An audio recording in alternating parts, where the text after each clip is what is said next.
Welcome back to another episode of That's Business. Today's guest, Mike Geeter, is an Ivy League dropout and community college graduate from Pontiac, Michigan. Mike brings a pointed look at life, family, and relationships that few others can or should. From his upbringing in a family with 17 children to discussing his life as a father, Mike's comedy is jagged, mixed with smooth delivery. Mike has headlined some of the finest comedy venues in the country and has worked with such outstanding comedians such as Kevin Hart, Hannibal Burress, Natasha Leggero, Jim Norton, and Rickey Smiley, just to name a few. Mike was featured on Fox Television in Hulu's comedy showcase Laughs in Season 1 and the Detroit episode of Kevin Hart Presents Heart of the City 2 on Comedy Central in Season 2. Mike's full-length comedy CD, The Charm Offensive, is available on all digital platforms. Mike, thank you so much for being on the podcast. I've become such a huge fan over the last year, but what's been going on with you lately? You just gave an awesome TEDx speech, but you got a lot going on. Yeah. Thank you. Thank you for having me, first of all. I'm very happy to be here. Yeah, I do have a lot going on. Started an entertainment company, Sam Rose Entertainment, where we're producing shows and booking talent at different venues for different events. Nice. As a matter of fact, we're booking comedians for the Traverse City Comedy Festival that they've just re-energized. So that was kind of a big deal for us. And booking shows across the state. We have a room in Lansing, a room in Pontiac, up in Traverse City, and we're working with the Michigan Theater in Jackson. So, jeez. Yeah, and I'm still performing, and yeah, there's a lot. You started this entertainment company. How is it working then? You're identifying good talent, or how does that work? This is a whole new world for me. How it works is I've been in comedy for 10 years in the state of Michigan, and I know a lot of comedians. And I started booking for the comedy club up in Traverse City and working with the owner there, meeting agents and so on. I start to, get friendly with some bigger name comedians. So our goal is to develop a nice roster of comedians to place them anywhere in the state, possibly anywhere in the country, grow out to that level. Right now, we're interacting with agencies, emailing them, hey, who do you have? We like this person. How much do they charge? Well, that's too much. Let's go with someone a little lesser. And we just keep going down until we find someone who's like, okay, this is a good person. And we'll put them up. And like I said, it's been crazy. It's been a crazy few months.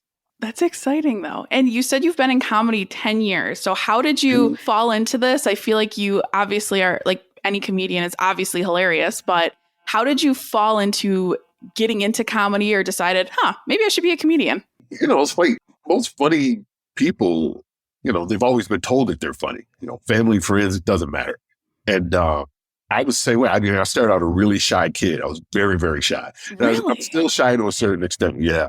Very, very shy kid. And I used comedy to kind of break the ice with people. And once I realized that I can get people to laugh, it made me feel less shy, much more comfortable. And I just started using that kind of as a icebreaker with anyone, like throughout my life, throughout my teens and adulthood and so on. And it just became a thing with me.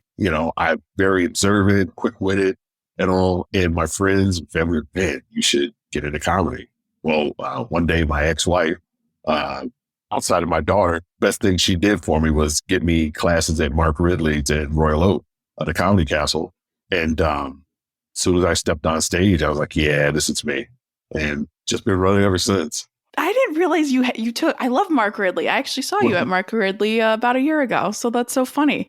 So you took classes there. Now, I want to address you being a shy person, because that's hilarious to me now that I've met you a few times. But what was it like I'm just still shocked, 17 children. You're one of 17, but were you super shy growing up? Did you have more siblings that were more outgoing than you, or what was that like? Oh, absolutely. Everyone was more outgoing than me. I had, my little circle of friends that I felt comfortable around, but even around other kids, there was always something that I did that made me feel less shy. Like, if it wasn't cracking jokes, it was playing sports. I was very good at sports. If it wasn't that, it was my art, writing. There was something that, I had to put out in front of me to kind of protect me from people until I'm like, well, okay, you're cool. All right, you can come in. And, growing up with that many siblings, it's the same way. I'm the sixth kid. So I'm basically in the middle band or middle child syndrome. So there's like 7 of us with middle child syndrome. And, my older siblings, they all had talents and skills. The sisters could sing. My brothers were athletes. So it was kind of hard to find where I could fit in and carve out my own niche. So my thing was going to school, getting good grades, trying to excel at sports like they did. And it just took this comedy thing, just kind of inched its way in to the point where I had teachers telling my parents, you should get this kid into acting. And I remember my dad said, no, he's going to college. But that was his answer to everything. Right. I went and took the ASVAB to get into the Marines. And I was 17. So my parents had to sign for me to be able to go. And my dad was like, no, he's going to college. I said, so I can't go into comedy. I can't go in the military. So I ended up going to college. And what was that like? Oh, God. Being away from home. Geez. I was at Cornell and that was tough. It was my first time being away. And I was out there for a year, survived it for a year and came back home. I'm like, okay, this isn't cool. No. And ended up coming back home. So, yeah, it was wild to go from a home where, there was just all kinds of noise and mayhem and all that to a room where I had a room by myself for the first time in my life. And it was just quiet. And that was spooky to me. Now I enjoy being in the quiet. Back then, yeah, no, not so much. I always say this, but how at 17, 18 years old, you're supposed to decide like, A, what you want to do for the rest of your life. And then it's like, oh, you're around your whole family for 17, 18 years. And then you're like, surprise, be on your own. And yeah. You're trying to figure out your identity and stuff the whole time. And at that time, in the late 80s, the Cosby Show was on and The Different World was on. And I'm in a school where there were very few people, that looked like me with chocolate faces and a ton of white kids. They were almost intrigued by us because a lot of them didn't grow up or interact with any black kids until they went to college. So that blew my mind.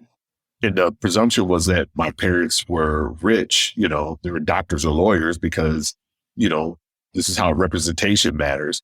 They were watching a Cosby Show and they were like, oh, those are doctors. Your parents must be doctors and lawyers. Like, no, my dad worked on a line at a plant in Pontiac, Michigan. Right. And to them, that was weird. So it was just a weird time to try to discover yourself and be out in the world and all that. I was like, yeah, I'm going back home. So. And I can only imagine how difficult that was too. But I never realized how diverse Michigan is, Metro Detroit especially. Yeah. I mean, I went to Penn State and I was telling some story about whatever. I said, I think someone that was Chaldean, and they're like, what's a Chaldean? Or just like people don't know the different diversities we have. Or they're like, what do you mean? What's Middle Eastern food? What's this? I'm like, excuse me? Like, I'm a foodie here. So that was devastating, just all American food all the time. But it's crazy. I mean, especially if you don't leave, or you should leave your bubble, but it's wild to me. And I can't even imagine, especially in the 80s with that too. Now, when you kind of not fell into comedy, so you sign up for these classes, you get into comedy. I like the good and the bad stories, so feel free to say whatever you want, of course. But how did your first show go? Here's the thing. My first show went really well. Love that. Yes. Yeah. As a matter of fact, before I graduated from the comedy class, I entered into a comedy contest and made it all the way to the finals. And this was against people that had been doing comedy for probably 5-7 years longer than I had. And oh boy, that was tough.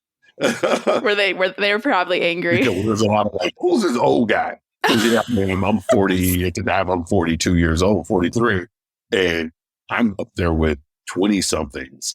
And I know they looked at me like, okay, this guy's a ringer, or whatever.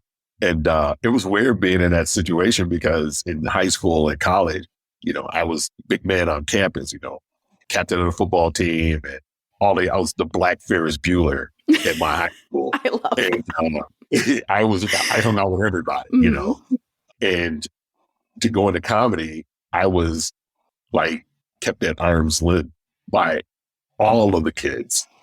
And I felt like I've never been on this side of it. I'm usually with the cool kids. Now the cool kids are all looking at me like, oh, that guy must be a narc or something. You know, I don't know how kids put the little things now. But it was weird. It was a weird feeling. And I got it that in comedy, people come and go, you know, in droves. So I get it. They probably figured I wouldn't stick around for very long, but 10 years later. Well, and what made you stick around? Because, and I feel a lot of people are just afraid of that whole uncomfy, whether it's starting a business or, you know, changing career paths or doing something you meant to do or anything like that, especially in your 40s. But what made you stick with it and not give up on it? Oh, God. There's no greater feeling in the world than going on stage and telling jokes and having people react to it. Like immediate, it's visual. You can see it. It's all of the senses. And there are certain times when the set goes so incredibly well that it's scary. It's like, okay, you know, they always describe it as drugs. You know, it's like a drug. It's this high you constantly chase. Rush. You know, like, yeah, let's calm down with that. But it is.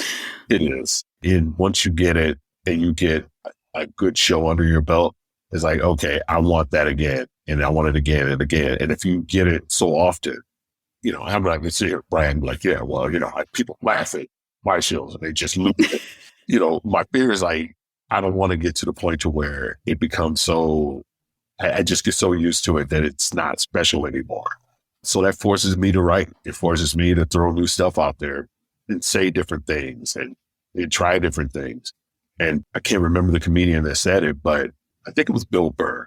But he said that, you know, comedians have to become comfortable with being uncomfortable. And that's always stuck with me. So going back to the TEDx thing and the gentleman standing up and yelling out next to get me off the stage, I was like, yeah, you know, it didn't really bother. Yeah, it's like, whatever. If you feel comfortable, I would love if you told that story because I loved that story and it wasn't not the most heartwarming, but I just, if you feel comfortable, I would love for you to tell that story. No, and I'll even tell you the comedian's name. I was chosen to open for Rickey Smiley, and we were at the soundboard at the Motor City Casino, and it was my first theater gig. I'm like amped for it, and you know, yeah, I'm doing videos. Hey, look at me taking pictures. Right. And stuff. I'm really amped for it, and I go out on stage, and I wasn't nervous at all because you can't really see anything. You can see some people in the first few rows. But when I perform, I look out, I don't look down or whatever. So I'm like, you really couldn't see, you know, people, you know, their faces. And I could hear laughter come in and I hear nothing or very little. And I hear a big roar on some jokes and then very little. It was just that the whole 20 minutes. And I swear, like right when I ended my last joke, I just ended it and getting ready to bring out Rickey Smiley. This guy stands up and yells out, next, very loudly. And the room, like, there were gasps and there were rumbles and people laughing. Some people laughed and all of that. And I was like, you know, I don't give a shit. I'm done anyway. And I'm like, all right, guy, you come here to see Rickey Smiley. And he comes out and he's flipping over on the couches. And the stage was set up like a living room. And there was a white couch, a couple of chairs, a table, rug, lamp. It was set up like a living room. And he's flipping over and he's going around the stage, running around and cheering, and people just off their feet, losing their shit. And people were coming to the stage. He was high-fiving them and he's shouting out, you know, sororities, black fraternities. And people were saying, yeah, it's queen. They were doing all of this stuff. And I'm standing on stage watching all of this. People losing their shit. And it's just into my head like, oh, they didn't come to see me. And I turned and went back into my dressing room. And before we went out, they ordered like this ridiculous, egregious amount of chicken wings. And I've never seen, it was on some push cart And it was just a mound of chicken wings. And there were maybe 4 or 5 people that were with him. And he comes over and said, hey, brother, you want some chicken wings? And I was like, no, I don't eat before I perform. And I started, when I went back to my dressing room, I'm like, I'm just going to get a bunch of chicken wings and eat them and watch them on a monitor. I'm like, I don't want to eat chicken wings. So what's wrong with you? So I just sat back and watched him. And the whole show was like that. He was just wild. And I'm like, yeah, that's not my energy. That's not my vibe. So no big deal. Not my own. And that's okay. I mean, you have your own audience and you have your own things, and say it's you're not for everyone. You don't like everyone. I don't like everyone. I don't expect everyone to like me or you, right? The best people will, though. Right. And that goes to the whole TEDx thing. I never get too high, never get too low. I was very even keeled about it. And afterwards, it was a meet and greet. And this older Black couple comes back. They come up to me and they're like, you went to Cornell? I was like, yeah. They're like, we graduated from Cornell. Oh, wow. And they're like, we loved your set. It was very smart. It was very cerebral. He's like, those are very smart jokes. Keep doing what you're doing. And they turned and walked away. And I was like, okay, I don't need to reach everyone. It would be lovely. That was the only show that I had outside of performing at a Halloween party at a church for a church function. That was the worst. It just doesn't seem, Yeah. Halloween church. I think it's a them problem. They decided, they know what comedy is. I don't know. I feel like that's on them. Right. Yeah, my sister asked me to do it. I'm like, okay. And I walked in and they had a DJ and I come on stage. And it's in this giant gym, this old gym. And at the other end of this gym was the biggest bounce house I'd ever seen in my life. This thing, I've never seen a 10-story bounce house. It was that big. Oh. And there were kids just like popcorn all through this thing. And across the court, they were playing basketball. The mothers were sitting on the side. The kids were dressed in their costumes. No devil costumes. Of course not. We're all like biblical characters, just walking around. There's little Abraham. There's Abraham, second Abraham, and Mary. They're all just getting their candy. And one kid was sitting on the stairs watching me. And I think he was a little, learning disabled. I don't know. But when I was done, he was the only one listening to me. And when I finished, he goes, that was good. And he just turned and walked away. And I was just like, wow, man. Hey, kids don't lie to you. So it had to be good, if he sat there and listened the whole time, see? Oh, there was a cold driving rain walking back to my car. It was just hit me in the face. And I got in my car and called my sister. Like, look, don't ever call me to do this again. You need a clown to perform for these kids. You don't need a comedian. So, yeah. Oh my gosh. I can't even imagine what performing in a church would be like as a comedian. That's so funny. Well, I went to Catholic school till high school. So I'm just picturing it. I still have the smell of that old gym, the big, giant old gym. And that's just what I'm picturing here is you on stage doing this. That's exactly what it was. And you can imagine. Mm-hmm. You can imagine. Oh my gosh. So you imagine being locked out of your car while it's running and it's raining outside. Oh no. That's exactly what it felt like. It's like, this is the worst. I need to get out of here. Oh my gosh. So that was the worst show. What was the best show you've had? I'm sure you've had multiple best shows, but top tier. Oh boy. I've had some shows where I left there like shaking. Like, wow, that was ridiculous. I had a show opening for Artie Lang out at Andiamo's and Warren, 800 people. I come off the stage and you have to walk through the crowd to get back to the dressing room. And people are high-fiving me, wanted to buy me drinks, wanted to hang out with me. And the next day, my buddy found out he's in San Diego. He's a huge Artie Lang fan. And he tweeted to Artie Lang, hey, Mike Geeter's boy. I'm glad he got to open for you and ... And Artie Lang tweeted like something very sweet. He goes, he's the most interesting guy I've ever spoken to. I wish him all the luck in the world. I snapshotted that, posted it on my webpage for a while.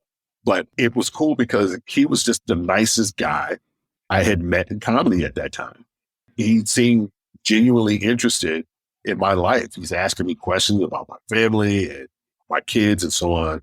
So that was awesome. But I mean, single greatest comedy experience that bar none is doing the Heart of the City thing with Kevin Hart. That was ridiculous. I wish everyone could feel that way. I do. Just one day, everyone could feel what we felt. It was ridiculous. And I've been dying to ask you since I learned that you were on that show, that you were picked for it, which is incredible. But yes. I got to know, how's Kevin Hart? And just walk us through that entire experience, because this has just been like, poof. Yeah, it was. It was like that for us. It's like 2 days. It was out of body. The first day we went down, we had to try on outfits and stuff. And the producer picked the red shirt that I wore. Now, I didn't want him to pick that shirt because as soon as you sweat in that shirt, it just shows up. So the next day we actually did the filming, and we're actually at the music hall, and the Jazz Cafe was where we shot it. And we're waiting down there, all this nervous energy, waiting for them to do the interview part. If you watch the show, beginning part, we recorded first. So we're on this platform, 4 of us around the table waiting for Kevin Hart to come in. He's out shooting B-reels, and everyone's just hanging out. And next thing you know, Hart's in the building. Kevin's in the building. You hear all these walkie-talkies. Everyone assumed their position behind their cameras. And I'm looking at the stairs, and I just see this little guy coming downstairs. I was like, oh, that's Kevin Hart. So I'm thinking in my head, it's him. And he greets everyone. He comes over to the stage or where we were sitting. They didn't introduce himself. He said, hey guys, how's it going? We're going to have a great time. Just relax. Cool. Points to the camera 1, camera 2. We went right into it. He interviews us. Then he leaves. We sit around and wait until the performance thing later on that night. And we were actually in the theater part where we shot we did the TED Talk. That's where they had their cameras and stuff set up. Monitors, and they kept us back there. So we didn't know what was going on outside of that room.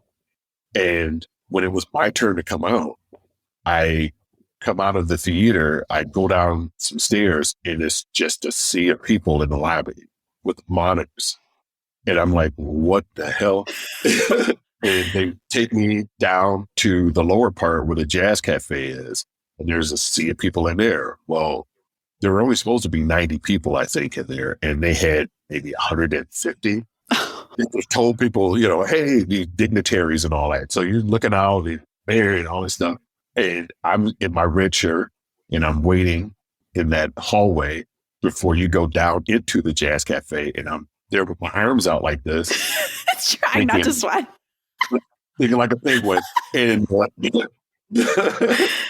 the producer, she's like, are you okay? I was like, yeah. She's like, are you nervous? I was like, no, I'm not nervous. I'm just standing there with my eyes closed and my arms out.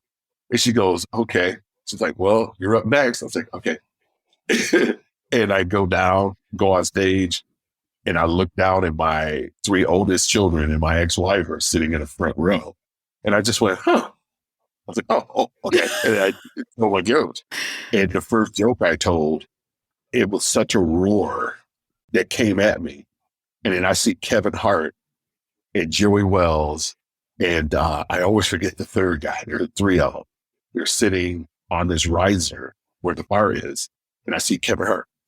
Oh, he's freaking out. Love that. Well, I was like, wow, I'm making Kevin Hart laugh. And I just kept going. And like, my goal is to make this guy laugh the whole time. And I did my time. And then afterwards, we all came on stage. He took pictures with us. And it was just like, it was electric. And I felt that for the better part of a month. It just could not come off of that high. It was such a high. And to happen after my mother passed, that made it even more ridiculous. That was ridiculous. I would say, like I said, the best thing that ever happened to me in my life, but I have 4 kids. So they're the best thing that ever happened to me. But this is like number 5. You're a good dad, see, because we could lie to them, They won't listen to this. Yeah, they probably won't. It's okay now. It's to the adults. It's like, I've already done what I was supposed to do. You guys, this was the second best thing after your baby sister, then the rest of you. Oh my gosh. I just can't even imagine. And I mean, you have to, if you ever have any days you're like, oh, I don't know if I should be doing this, like that should be confirmation that you're in the freaking right thing, that you, Kevin Hart, you cracked up and we're on his special. Right. Yeah. I mean, there have been times when, there are things that have happened that I go, okay, this is where I'm supposed to be. This is my, not only my passion, this is my purpose. This is what I'm supposed to be doing in life. I've had people come to my shows that have just lost, spouses, children, parents, and lost their job or having a terrible week.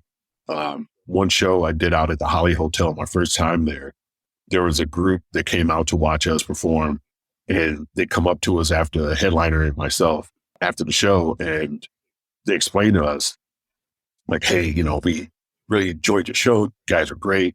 Like, our friend really liked you. Me. I said, oh, well, thank you. I said, where is she? I'd like to, say thank you.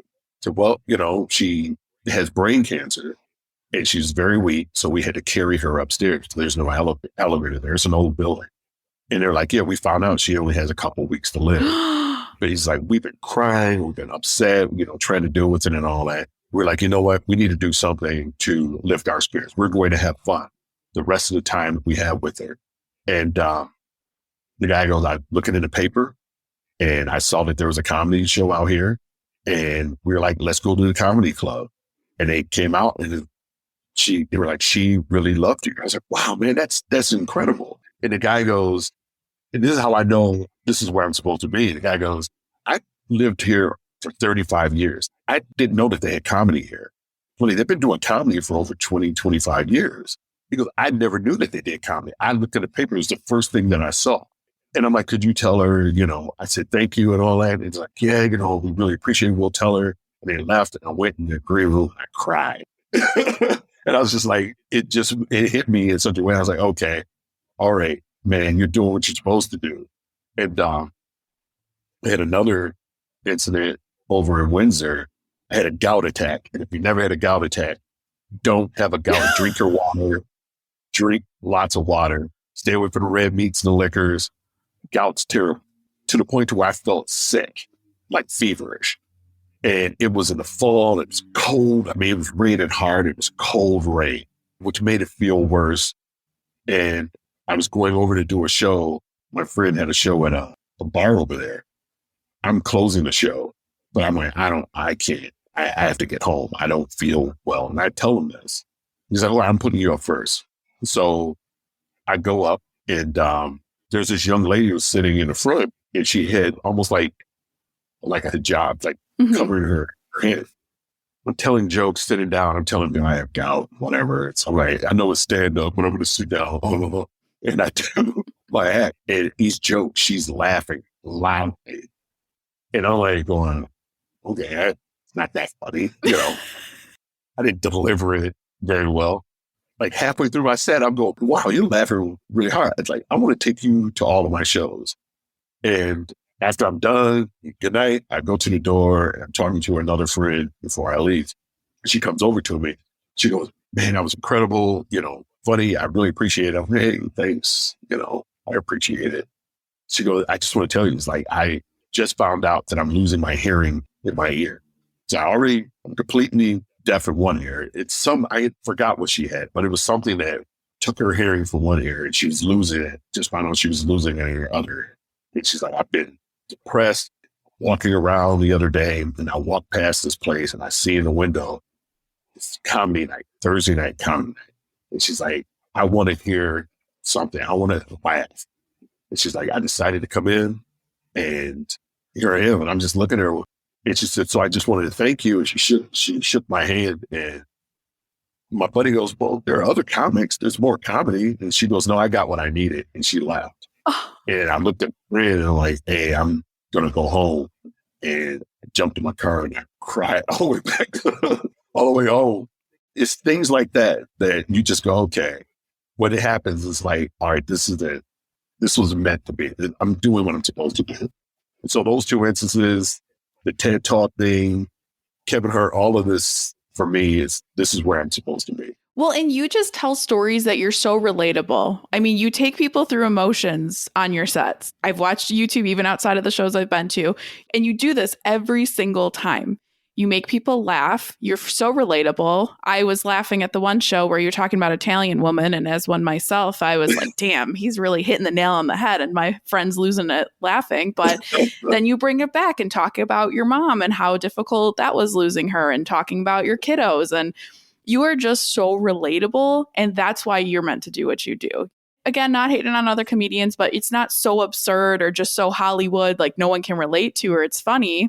But you tell a different set and it's always the same. You always you laugh, you want to cry, you want to give you a hug, you just leave feeling so great and wonderful. And I just have to give you kudos because you are meant to do what you do because you're so good. Thank you. I don't watch a lot of comedy, a lot of comedians. There are a handful of comedians that I just ride or die with. Dave Chappelle, Yes. Bill Burr, Chris Rock, to name a few. And I study how they deliver their jokes. I study how they draw a lot of emotion, their intent when they're telling their jokes to get people a little bristled up. And I've always liked the way Chappelle, it's almost performance art to watch him tell a story that draws people in. And then he says something that like, oh man, okay, I didn't see that coming. Yes. And that's when I tell the joke about my son coming out. And I've had people come up to me and tell me, man, you had me in tears. It was very emotional for them. I've had people tell me I've experienced that with my kid and so on. I have a joke about getting a prostate exam, but I'd never say that. I never use those words, but I describe it in such a way where I've had doctors come up to me and say, thank you for talking about this, because especially as a Black man in this country, we don't invest in our health as we should, as other cultures may. So they thank me for that. So I try to, I'm into the sillies and the goofies, and I say wild and crazy stuff, but I also want to leave a message and have people take something from me and go, you know what, that resonates. And to this day, I'll have people come up to me like, that joke you told about da-da-da, I forgot about that joke. I don't even know if I can tell it now because I've forgotten about it. But it sticks with people. So that's my success in all this. Eventually one day I'll be, a millionaire doing this. Who knows? Maybe I won't. But if I could tell something to people that they could take with them and then share with others, it's crazy to me. That's bananas. Did you ever think you would be at this point? No. No? No, I'm an engineer. I wouldn't say I was comfortable with it, but I was complacent with just designing vehicles and parts and all of that jazz. Now this drives me. And, I tell people, all the time that my engineering job is my wife and my comedy job is my sexy Latina girlfriend. And I love them both for different reasons. Different reasons, right? Oh, I love being with my sexy Latina girlfriend. That's where it's at. So, yeah. What's in the future? I mean, I feel you start this entertainment company. You just gave your TEDx speak. Like, what other incredible things are you going to do in the future? What's in store for 2023? Oh, boy. Well, 2023 is the takeover. I've already deemed it. I told my kids when I turned 50 that I'm going to be a billionaire by the time I'm 60. And they laugh. And of course, I tell other people that and they laugh. And it's the one thing that I've learned is that when you dream, the dream is only for you. Oh, yes. And the only people that can see your dream are you and Freddy Krueger. And Freddy Krueger is not real. So the dream is for you. And what I've learned, over the decades is I would explain to people my dreams and they wouldn't be as excited about it as I would be. So then I would think, well, that's stupid. And then I would just leave it alone. And then someone else would do it. I'm like, hey, that was my idea. I was supposed to do that. So it took me a while. Obviously in my 40s, I stopped asking people and started saying, okay, these dreams can be reality. Well, let's see how we can make a reality. And even if I don't, I can get close to it. So even if I don't become a billionaire, if I made 750 million, you'll be okay. I'll be fine. So that's my whole attitude about it. I'm a positive dude. So 2023, back to that, making this entertainment company even bigger. I want to dominate the state of Michigan and eventually dominate the Midwest. I'm not too concerned about the whole country. If it happens, God love you, whatever. But to go to that level, I would like to get into acting more. I acted a little bit. I want to do that more. I want to go over to Europe and tour over there, take this comedy over there and make it travel. But really, that's my ultimate goal. And to, I mean, I'm sure other people have it. Yeah, eventually leave my day gig. You know, that's the ultimate. And work for myself, because the best manager I ever had, best boss I ever had was me. Oh, it's so true. It's so true. And I love the point you're bringing up about dreams, because, I mean, not sure if you know this, but I have a resume writing company and I talk with people from different career paths every day. And it's just so many people are just like, well, I think it's dumb, or, oh, I really like this, but I don't think I should. And it's like, well, why are you being, and I used to be one of those. I very much was the same person. I was like, no, I can't do this. This is too much. This podcast we're on right now is hilarious that I'm doing this now, talking to someone like you, who is a local celebrity and really big deal. But it's just, why not just do it? Like, what's the worst that can happen? You're telling yourself no ahead of time. Like, just freaking do the goddamn thing and stop being your own worst enemy. Well, the problem is we're groomed from a very young age to get an education, get a job, get married, have kids, or, well, get a house, have kids, have the car, do all of this. And we're conditioned to believe that. So we're not conditioned to say, hey, man, you know, like when I was a kid, you know, he was like, hey, what do you want to be when you want to grow up? I want to be a fire truck. Well, you can't be a fire truck. You can be a fireman, but you can't be a fire truck, idiot. You ever tell kids, you know, just flat out call kids idiots? No, but we're conditioned and groomed to do things that are safe. And I feel this is the first time in history that whatever you set your mind to do, you could do it and be successful at it and be fruitful, you know, financially at it. You're doing a podcast. To do what you're doing now, you would have to go to work for some kind of communications company, whether it's a radio or TV or whatever, or even a local television company, local cable or something like that. Now you don't have to. You have a camera, you have a microphone, you have your headphones. You could interview whoever you want. You can make a movie with your cell phone. You can do comedy specials. You don't need Comedy Central. You don't need Netflix. You can do that on your own and post it on YouTube and make money that way. So to me, I know the golden age of America through, you know, mass production and all of that. Yeah, that was the first golden age. But right now, I mean, people are getting rich off of TikTok. Mm-hmm. They're getting rich playing video games and having people watch them play video games. That blows my mind. But any way you can get it, get it. There's no reason not to. You can go to school and get a degree if you want to feel safe, but you can do that and do this. It's not tied into one another. Both can be mutually exclusive, and you can be successful, really successful at one as you build up the other. You know, I wish I were 10 years young. You know, I'm fascinated by this. I'm fascinated by what the millennials have. I'm fascinated about creating content and how easy it is. So as far as fears are concerned, I mean, Kobe Bryant has a video out. I just watched a few days ago. Every now and then I pull it up. Also recommend reading The Alchemist. Oh, okay. Yep. Mm-hmm. I read it at the end of every year to motivate me for the following year, because that right there is a story about learning what your true north is, what your true path is, and pursuing it. And once you pursue it, then the universe moves everything out of your way. And that was me in comedy. Once I really decided to pursue it, everything got moved out of the way and it became easy for me. I'm not saying I'm the best at it, but it's not hard for me because I love doing what I'm doing. This is what I'm supposed to do. Well, Kobe Bryant has this video out where he says, why are you afraid of failing? Why are you afraid to fail? Because you can work and work and work and hone your craft and do good at it and so on and so forth and be a success. But you're still going to work hard at it because you want to be more successful at it.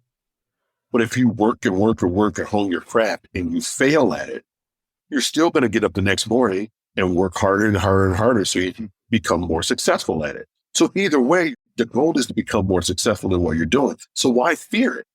Failure is nothing to be feared. Failure is something to let you know, okay, and this is what I need to tweak, or I need to improve on, or I need to get faster at or stronger at to get better.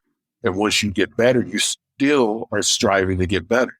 And to me, that's everything. That's everything. Why fear any of this? Go do it. I will tell you, when I got fired from my job, that was the video I watched on repeat, and I pretty much can recite the whole Kobe Bryant video to you. I love that video. It's so great. It's so good. As I would cry, I'm like, I've got fired from my job. I'm working 3 jobs. I don't know if I should do this. And it was just Kobe screaming in the background. I'm like, yep, he's got it. He's right. He's right. Just keep playing it. Put it on repeat. Oh, I would listen to it for hours. So I love that you love that too. It's important. It's important. We're taught failing is like the end all be all. And when you're an athlete, of course you don't want to fail. You want to succeed every chance that you get. But it doesn't mean that you're not trying to succeed. Sometimes the other team or the other player is just better. And there's nothing wrong with that. So do you just say, I suck at this, I'm going to quit? Or you're like, I'm really passionate about this. I really want to improve and be as good as I possibly can be. And, back in the day, we were told, hey, if you're not good at it, just quit and go do something else. Well, now, if you're not good at it, just keep working at it. There's nothing wrong with it. It's just isn't. There isn't. Some things you're great at, the other people suck at. And some things you suck at, the other people are great at. That's just the balance of life. Why take it personally?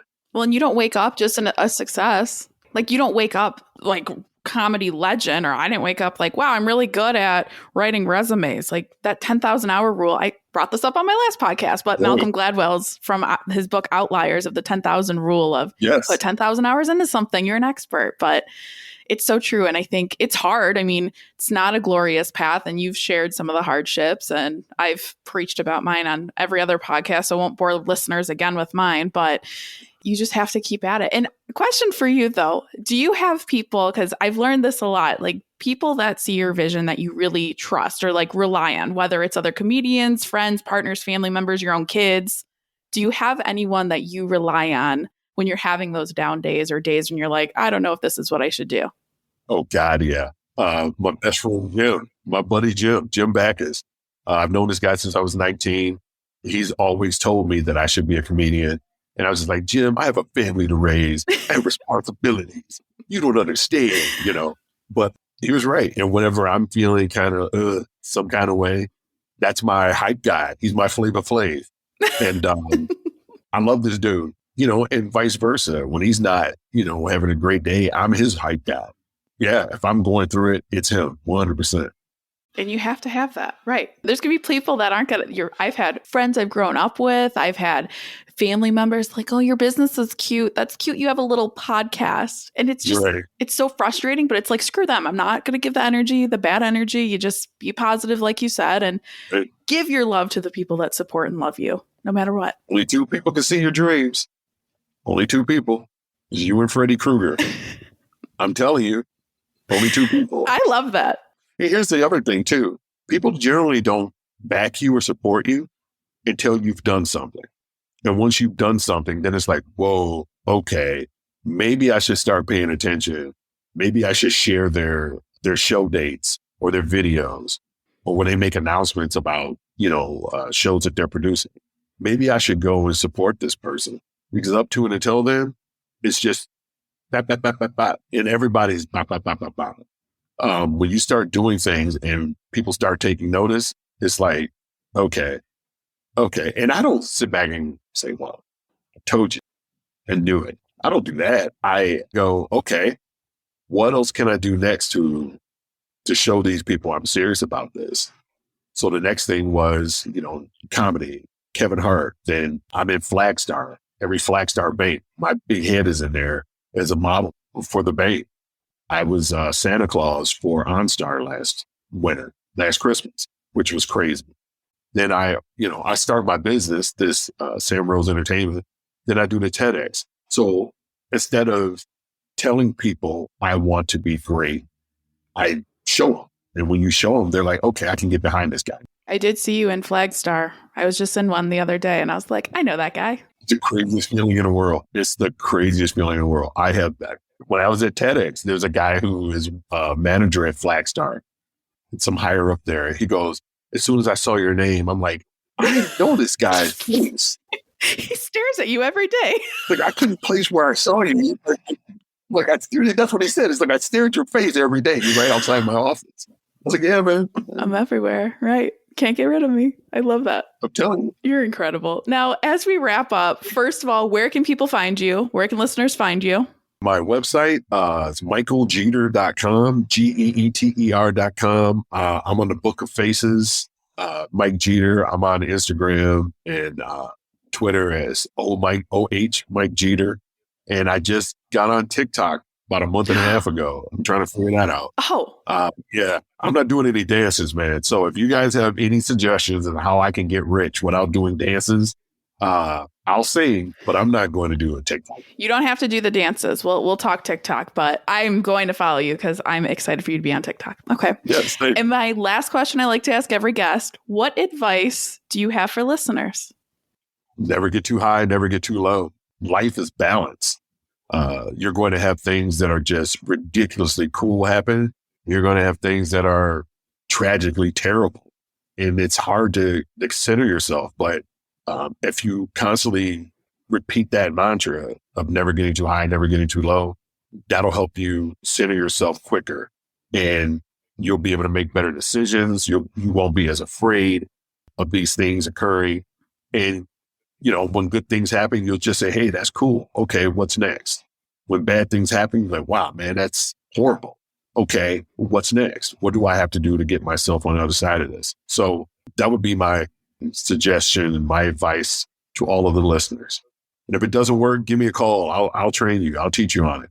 I'll be your Mr. Miyagi. Mr. Miyagi. There we go. Add that to your resume. Or Obi-Wan, whatever you're into. Mike, this was so much fun. Thank you for agreeing to be on. I just feel so energized and I'm so excited for the future for you. Thank you so much. Likewise. You're welcome. And I'll catch you on the show soon. Yes, I will be. I'm in Ann Arbor in December 29th. It's on my list. Actually, it's on my calendar because I have to see if I'm going to be in town or not, but it's already on my calendar. Funny enough. Oh, there it is. I love it. And for listeners, thank you again for tuning in to another episode of That's Business.